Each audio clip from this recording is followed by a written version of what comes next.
Bonjour, je suis Patrick Couder, le gérant de la société 3D Contact, spécialisée dans la réalisation pour la promotion immobilière d'images et films virtuels et de mini-sites internet.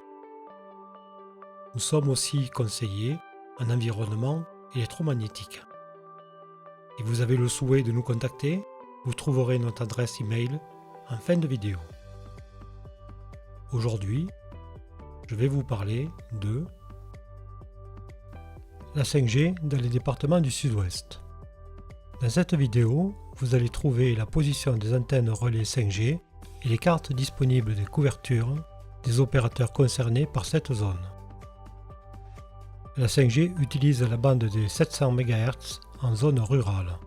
Malgré des débits faibles, l'intérêt est d'utiliser les portées élevées de cette bande pour optimiser le nombre d'antennes relais et les coûts d'installation. Pour les débits plus élevés, les bandes 2100 et 3500 MHz sont déployées dans les plus grandes villes. Si vous voulez avoir l'actualisation de la position et les caractéristiques précises d'une antenne relais, vous pouvez aller sur le site internet cartoradio.fr, entrer une adresse, un code postal ou le nom d'une ville, puis dans Outils et réglages, afficher les antennes, afficher la direction des antennes, cochez 5G uniquement si vous voulez n'afficher que les antennes 5G, puis choisissez toutes les stations ou les stations en service. Pour les antennes relais de cette vidéo, nous avons choisi l'option d'afficher toutes les stations. Dans cet exemple sur Paris, j'ai entouré d'un cercle les 4 stations de ce quartier où l'on voit les directions des antennes relais. En cliquant sur le petit logo d'une antenne, on fait apparaître une fenêtre d'information disponible. On a l'adresse précise, le ou les opérateurs de ce support, ici Orange. Si on clique sur le lien souligné à côté du logo de l'opérateur, on a maintenant la liste de toutes les antennes de ce support. La hauteur par rapport au sol, le type d'antenne, les dates d'accord de l'ANFR, l'Agence française des fréquences, et la dernière modification, les bandes de fréquence. L'orientation, 0 étant le nord, 90 l'est, 180 le sud et 270 l'ouest. Dans les villes, il est prévu que les opérateurs installent des antennes macrocellules sur les façades et sur le mobilier urbain. Celles-ci n'apparaissent pas sur le site internet Cartoradio. Nous n'avons pas encore l'information sur leur déploiement en ville et leur influence sur les cartes des couvertures des opérateurs. Pour certaines antennes relais, il n'y a pas de couverture affichée. Voici un exemple pour 2 villes du Gers, Eauze et Florence.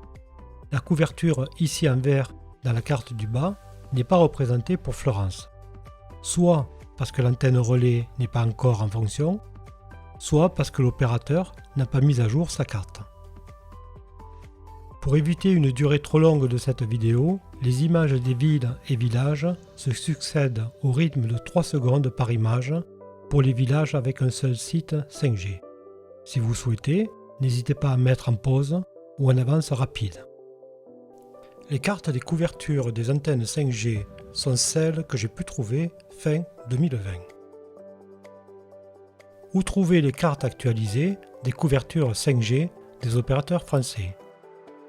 Voici les 4 opérateurs par ordre alphabétique avec les adresses des sites internet pour trouver les couvertures.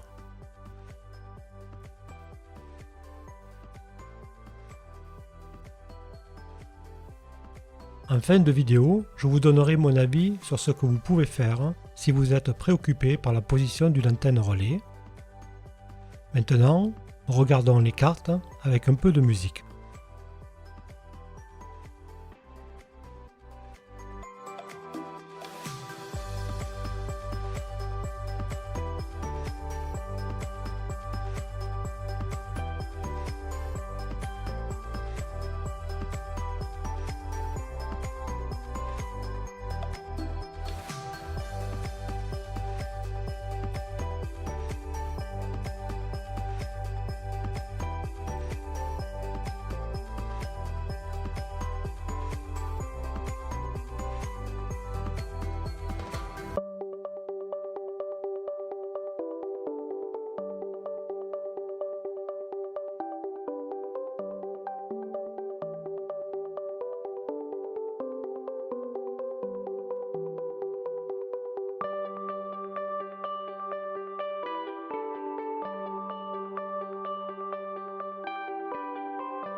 Si votre maison, votre appartement ou votre entreprise est proche d'une antenne relais 5G ou autre, que pouvez-vous faire?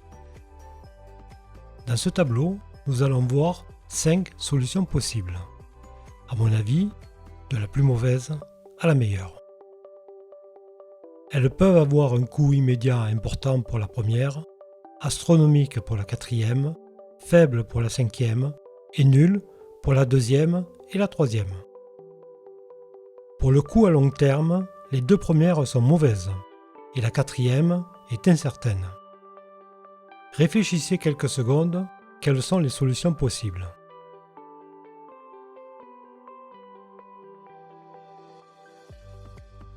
La plus mauvaise, celle que je vous déconseille vraiment, est la destruction de l'antenne relais. C'est interdit par la loi. L'article 322-1 du Code pénal précise que la destruction, la dégradation ou la détérioration d'un bien peut être punie de 30 000 € d'amende et de 2 ans de prison sans toucher 20 000 comme un Monopoly. Comme intérêt, vous aurez du temps libre, des promenades dans la cour avec plein d'amis et votre famille pourra vous rendre visite et vous apporter des oranges.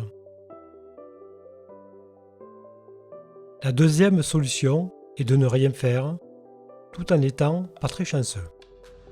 Par l'accumulation dans votre corps de perturbations électromagnétiques venant de l'antenne relais, du Wi-Fi, de la Bluetooth, mais aussi de câblage et d'appareils électriques, un jour, votre corps peut vous dire stop.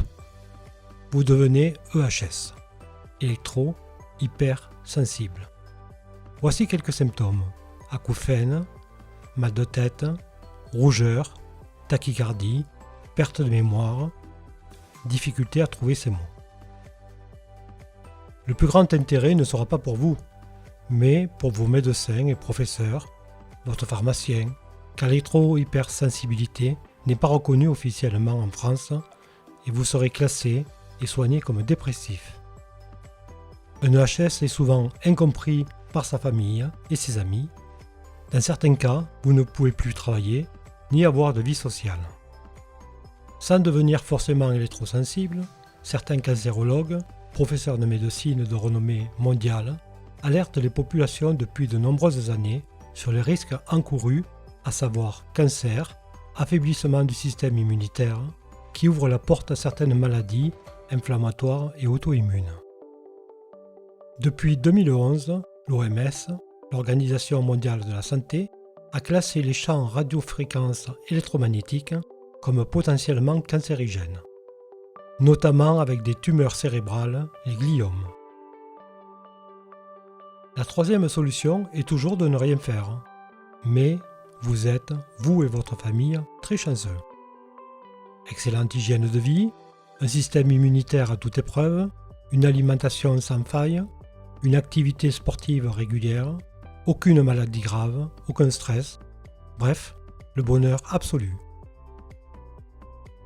Mais vous prenez un risque et malheureusement, un jour, la chance peut tourner. Et là, vous pouvez revenir à la deuxième solution de ce tableau. Quatrième solution, je déménage. On recherche un nouvel endroit, sans antenne relais, si ça existe. On va voir le banquier, on fait le changement d'école pour les enfants, on cherche éventuellement un nouveau travail, on met notre maison ou notre appartement en vente, puis enfin, on déménage. Mais quelquefois, il y a des surprises. Comme exemple, pour ma part, le jour du compromis de vente de ma maison actuelle, il n'y avait pas de compteur Linky, mais le jour de l'aménagement, il y était. Pour vous, quelques mois après votre déménagement, une antenne pourrait être installée à proximité. Enfin, voici la meilleure solution.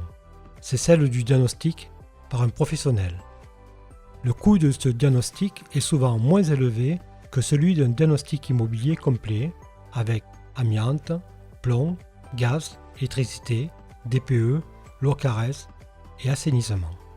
Contactez-nous par email à l'adresse 3d-contact@orange.fr pour avoir des informations, puis un rendez-vous si vous le souhaitez. Avec des appareils professionnels de mesure, nous pourrons, à l'extérieur et à l'intérieur, analyser les perturbations électromagnétiques haute fréquence, antennes, téléphones, Wi-Fi, Bluetooth, jouets, babyphone, plaque induction, appareils connectés. Nous analyserons aussi les perturbations électriques et magnétiques basse fréquence du réseau 50 Hz, de votre habitation ou de votre lieu de travail. Puis, si vous adoptez la plupart de nos recommandations, vous aurez le maximum de chances de vous protéger au mieux. Je vous remercie de votre attention.